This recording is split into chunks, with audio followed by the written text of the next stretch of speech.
Umiiyak ng walang dahilan, nalulugmok sa kalungkutan, bigat ng kalooban, pagpapakamatay ang nasa isipan. Sabi nila, andyan sila lagi sa tuwing ako'y nangangailangan. Kapag may problema, meron sila na makakapitan, ngunit akin silang sinubukan. Sa isang pagkakataon ako'y nahirapan, at sa isang pagkakataon akin silang nilapitan. Subalit, sa inaakala kong ako'y kanilang naiintindihan at ako'y kanilang papakinggan, nagkamali ako. Pare-parehas lang ang natanggap ko. Kundi, ang kaya mo yan, dumadrama ka na naman. Pero di nila pala ako naiintindihan. Kaya sagot ko na lang. Kaya nga ako lumapit sa inyo dahil ang sabi nyo andyan kayo lagi pag gunaw ang aking mundo. Yun na lamang ang nabanggit ko. Hindi na nagreklamo. Kaya sa unang pagkakataon natuto ako. Natuto akong sarilihin ang problema, natuto akong magpanggap na masaya, natuto akong lumaban ng mag-isa. Tapos, sa pagsapit ng gabi, mga kagaya kong biktima ng depresyon, kami nagiging active, paninikip ng dibdib sa kakaiyak dahil tahimik ang aming paligid. Pumupunta sa madilim na sulok, doon humihigbi para walang nakakarinig. Ang hirap labanan. Lalo na ang mas nagiging biktima kaming mga kabataan. Isa ako sa milyong-milyong biktima ng depresyon. Sa pamilya at kaibigan, pati na rin sa relasyon. Ang hirap. Paano na ako o kami makakaahon? Paano kami makakabangon kung patuloy pa rin ang paglaganap ng husgahan ngayon? Ako ay biktima ng depresyon. Tambayan sa dilim, kasabay na sakit na kinikimkim. Hindi ko man to maipakita sa umaga pagkat nakasuot ang maskara. Pagkat ang lakas ng aking pagtawa para di halata ang sakit na dinadala.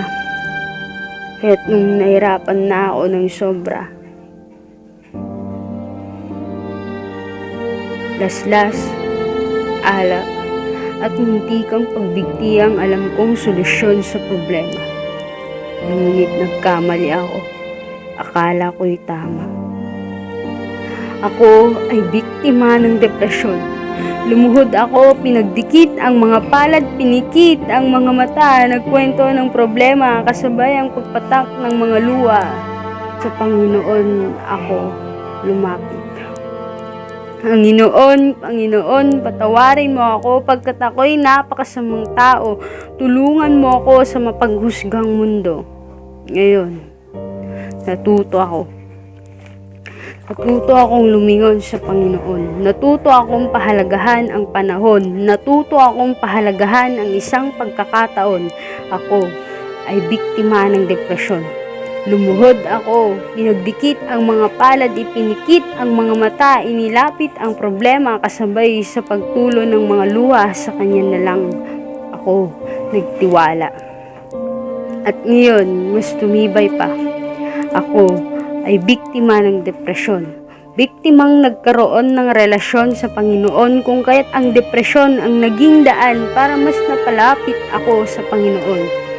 Kaya sa mga kagaya kong biktima ng depresyon, hindi ang pagpapakamatay o laslas o lukmok sa bisyo ang solusyon.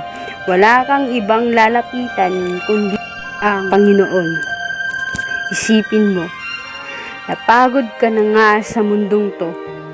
Mapupunta ka pa sa impyerno dahil ang pagpapakamatay ay isang malaking kasalanan.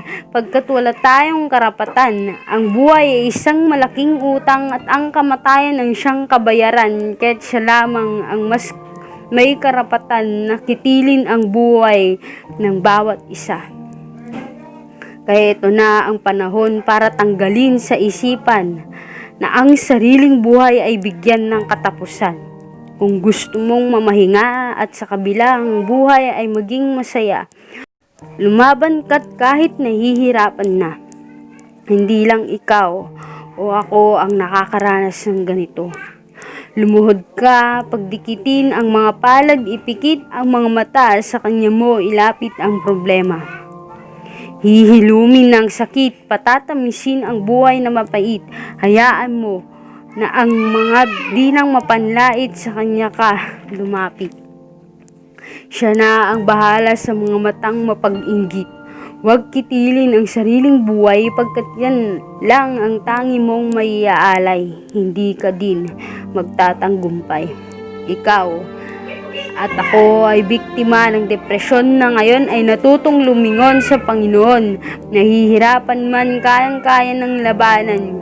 Ngayon nyo ulit ako subukan. Husgahan nyo na ako ng husgahan. Wala na akong pakialam. Sa matatabas nyong dila, siya na ang bahala. Wala akong karapatan para magiganti. Siya ang lubos na makapangyarihan sa lahat.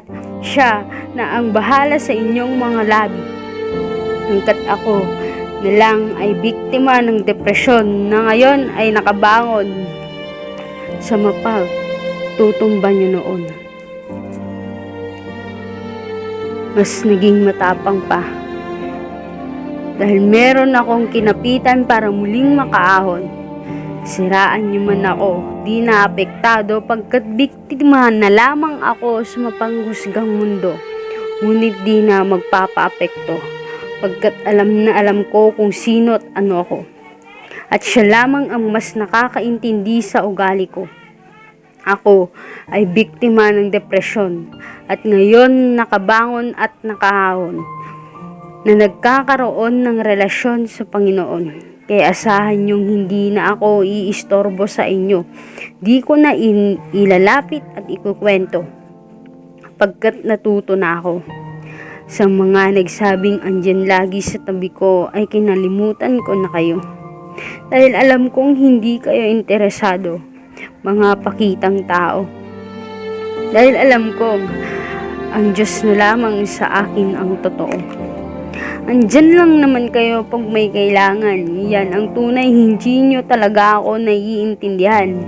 Wala talaga akong maaasahan, ni wala kayong alam sa mga pinagdaraanan. Ngunit kahit na ganun, akin man kinalimutan na meron kayo pag kinakailangan. Hindi pa din ako mawawala pag meron kayong kailangan. Ang mga pinangako nyo ay kabaliktaran, pagkat kayo ang nangako at ako naman ang tumupad. Subalit kahit na ganun, bukas pa rin ang aking mga palad, handang makinig ang aking mga tenga sa inyong problema. Pahiran ang mga mata na tumutulo ng luha, pagkat ako ay biktima ng depresyon. Ayoko nang maranasan at madagdagan na biktimang milyong-milyong hindi makaahon. Naranasan ko yan. Sobrang nahirapan. Kaya ako'y nagpapakatotoo kahit na pinaplastik nyo lang ako. Pagkat ayaw kitang mapabilang sa mga depressed na tao. Dahil ako ay biktima ng depresyon.